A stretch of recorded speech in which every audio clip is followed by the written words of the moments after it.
Mengawali informasi yang pertama, pemirsa, kebijakan efisiensi anggaran dari pemerintah pusat terancam kekurangan obat di organ Komering Ilir. Alokasi obat-obatan yang bersumber dari dana alokasi khusus turun drastis lebih dari 50%, di mana kebutuhan tahunan obat di OKI mencapai 4 miliar rupiah. Dari dana alokasi khusus, kini OKI hanya mendapatkan 1,9 miliar rupiah dari dana alokasi khusus non-fisik 2026.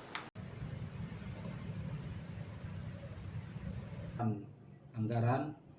Hal ini diakui Kepala Bidang Sumber Daya Kesehatan Dinas Kesehatan OKI Ahmad Mudasir.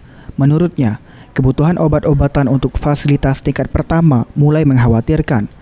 Dinas Kesehatan Kabupaten OKI mencatat, anggaran obat yang selama ini menopang distribusi ke 33 puskesmas di OKI mengalami pemangkasan hingga 50% lebih.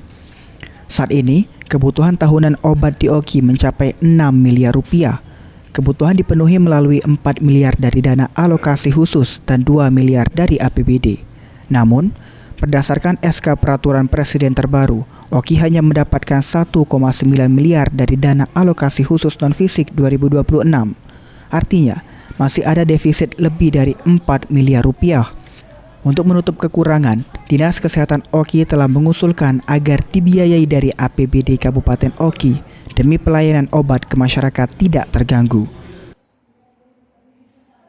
Nah, tahun depan kita sudah dapat SK dari Perpres tentang alokasi anggaran non-fisik.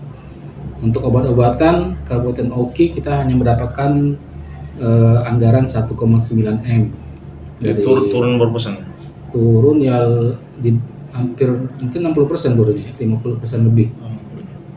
Jadi kalau realisasi real kebutuhan kita itu sekitar 6 M.